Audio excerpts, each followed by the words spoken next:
La contrefaçon prolifère. Un rapport de l'Union française des fabricants alerte sur un marché qui finance le crime organisé. Les objets contrefaits ne sont plus forcément des copies conformes de produits de marque. Ils s'en inspirent sans reprendre les logos. On appelle ça des dupes ou des clones. Ils ne sont pas illégaux et ne coûtent pas cher. Saada Souban, Jocelyn Debrow et Samuel Guibou. Ils ont la même forme, la même couleur que des sacs de grande marque. À gauche l'original, à droite la copie. Vendus beaucoup moins cher. Mais ne les appelez pas contrefaçon.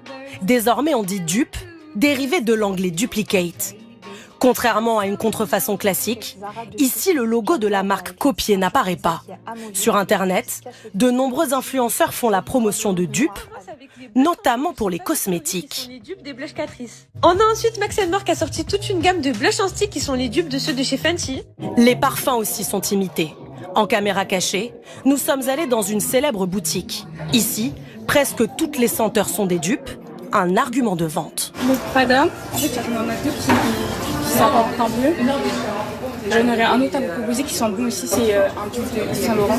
C'est comme une imitation. Ouais. Du coup, là, c'est un peu moins cher. Ouais. Mais par contre, il va reprendre les mêmes senteurs, les mêmes notes. 40% des Français auraient déjà acheté une imitation. Devant ce centre commercial, la plupart des jeunes consommateurs sont tentés. Je me dis qu'au final, un t-shirt c'est un t-shirt, un pantalon c'est un pantalon.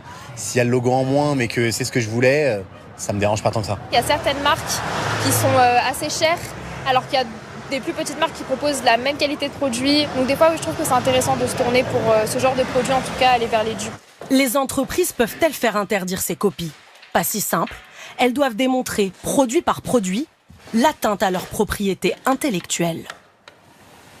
Quand les dupes sont vendues effectivement dans des boutiques qui ont pignon sur rue, c'est aussi tout le principe des services de propriété intellectuelle et de lutte anti-contrefaçon interne aux entreprises qui effectuent des veilles sur le marché. Certaines marques ont déjà porté des litiges devant les tribunaux, comme Chanel contre ses souliers Jonac, copie presque conforme d'un modèle iconique de la maison de luxe.